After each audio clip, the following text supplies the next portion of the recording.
মিডিয়াতে যতটুকু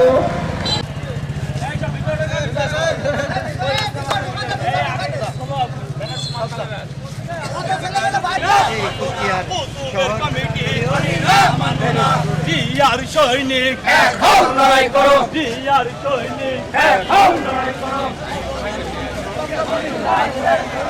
মারতে যাও খরা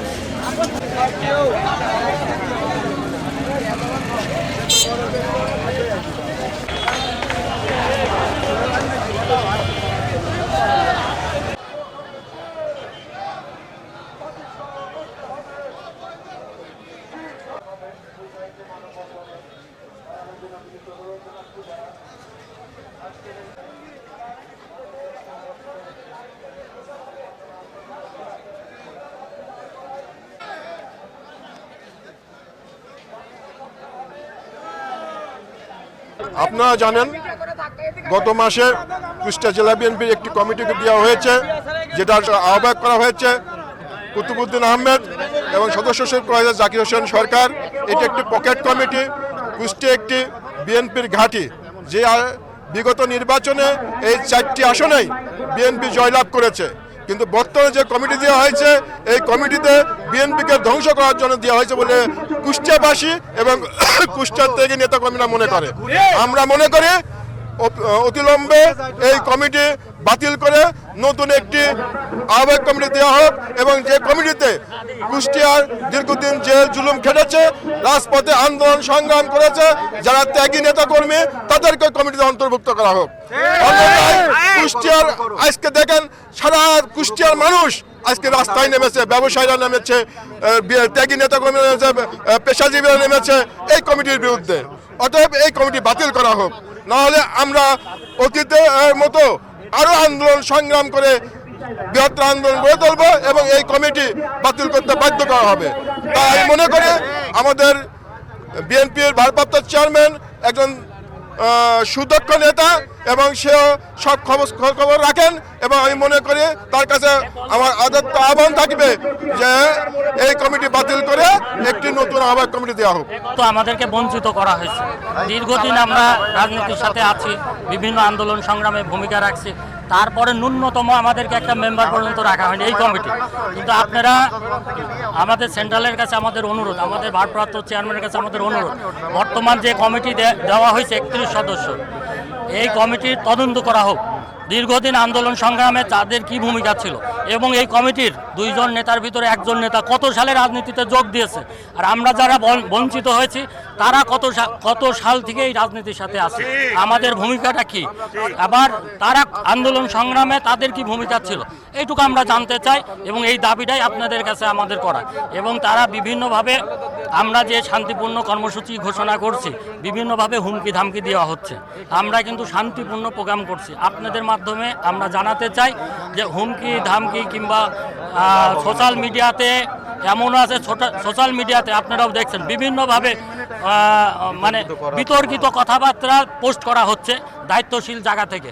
আমরা তাদেরকে অনুরোধ করব এই ধরনের উস্কানি দেওয়ার দরকার নাই।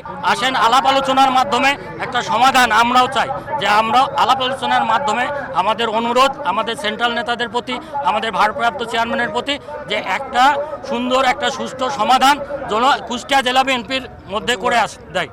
আর এইটা শুধু এখন আমাদের দাবি নয়, এইটা আপনারা একটু লক্ষ্য করেন, দেখেন এইটা জনগণের দাবি এবং কুষ্টিয়া জেলার প্রত্যেকের দাবি হয়ে গেছে, সর্বস্তরের মানুষের, খালি দলীয় যে আমরা যারা বঞ্চিত হয়েছি তাদের দাবি না, সর্বস্তরের মানুষের দাবি।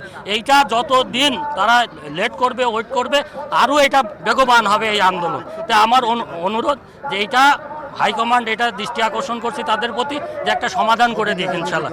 আপনারা জানেন কুষ্টিয়া জেলা বিএনপির যে বিতর্কিত কমিটি কুতুবুদ্দিন আহমেদ এবং জাকির সরকারের নেতৃত্বে গঠিত হয়েছে, যেখানে আপনারা খেয়াল করেছেন কুষ্টিয়ার মানুষের উদ্দেশ্যে আমি বলছি, সাংবাদিক ভাইদের উদ্দেশ্যে বলছি যে এই কমিটিতে আপনারা খেয়াল করে দেখবেন ত্যাগী পরীক্ষিত যারা জেল খেটেছে, যাদের নামে অসংখ্য মামলা, যারা নির্যাতিত, সেই সমস্ত নেতাকর্মীদের বাদ দিয়ে শুধুমাত্র আহ্বায়ক এবং সদস্য সচিব, তাদের যারা আস্থাভাজন, তাদের যারা নিকটস্থ, তাদেরকে দিয়ে, যাদের অবদান তুলনামূলকভাবে কম, তাদেরকে দিয়ে এই কমিটি গঠন করা হয়েছে। সেই কারণেই আমরা এই ত্যাগী পরীক্ষিত নেতাকর্মীর বৃন্দ আমরা কুষ্টিয়াতে ঐক্যবদ্ধ হয়েছি এবং ঐক্যবদ্ধ হয়ে রাজপথে নেমেছি। যতক্ষণ পর্যন্ত আমাদের এই দাবি দেওয়া বাস্তবায়ন না হবে এবং ত্যাগী পরীক্ষিত নেতাকর্মীদের আমাদের পদায়ন না করা হবে, ততক্ষণ পর্যন্ত আমাদের এই সংগ্রাম চলবে। ইতিপূর্বে আপনারা দেখেছেন আমরা বিক্ষোভ সমাবেশ করেছি, আজকে মানববন্ধন কর্মসূচি করলাম এবং পর্যায়ক্রমে আমাদের আন্দোলন সংগ্রাম আমরা চালিয়ে যাব, আমরা কর্মসূচি ঘোষণা করব।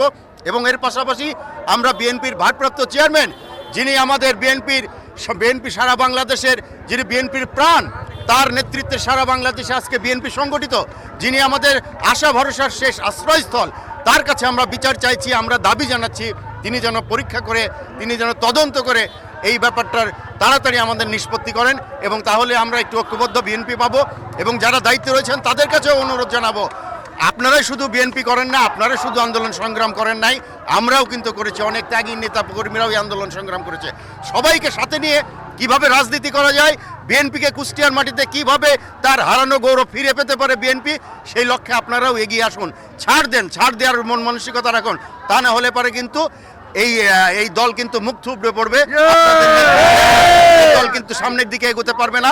এই জেলার সকল বিএনপির নেতাকর্মীর প্রত্যাশা কিন্তু পূরণ হবে না। জনগণ এই কমিটি নিয়ে বিভিন্ন রকম সমালোচনা করছে, তাদের দৃষ্টিতে বিএনপির পরীক্ষিত নেতাকর্মী, ত্যাগী নেতাকর্মীদের নিয়ে এই কমিটি গঠন করে নাই বলে ইতিপূর্বে জনগণ বিভিন্ন পত্রপত্রিকা, ইলেকট্রনিক মিডিয়া, সামাজিক যোগাযোগ মাধ্যম, ফেসবুকের মাধ্যমে প্রকাশ করেছে, আপনারা ইতিমধ্যে সেগুলো দেখেছেন। আসলে বিষয়টা যারা আহ্বায়ক এবং সদস্য সচিব হয়েছেন ওনারাই বলতে পারবেন কেন বা কি উদ্দেশ্যে এরা করেছেন।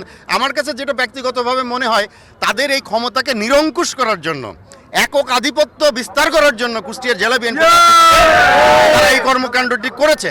কিন্তু আমার মনে হয় যে এই কর্মকাণ্ডটি তারা সঠিক করে নাই। অবশ্যই তারা, আমরা মনে করি যে তারা ভুল বুঝে অবশ্যই আবার সবাইকে সাথে নিয়ে কিভাবে রাজনীতি করা যায় সেই বিষয়টি তারা ভাববেন। আরেকটা বিষয় আপনারা খেয়াল করেন, কুষ্টিয়া শহরের মধ্যে কিন্তু কুষ্টিয়া জেলা বিএনপির এই কমিটিতে কাউকে যুগ্ম আহ্বায়ক করা হয়নি। যে 4টি যুগ্ম আহ্বায়ক করা হয়েছে সব থানা লেভেল থেকে। তার মানে কুষ্টিয়া শহর থেকে যুগ্ম আহ্বায়ক করলে কিন্তু আমাদের মতো নেতাকর্মীরাই কিন্তু যুগ্ম আহ্বায়ক পদে পদায়ন হতো। আমাদেরকে যাতে না আনতে পারে সেই কারণে ষড়যন্ত্রমূলকভাবে এবং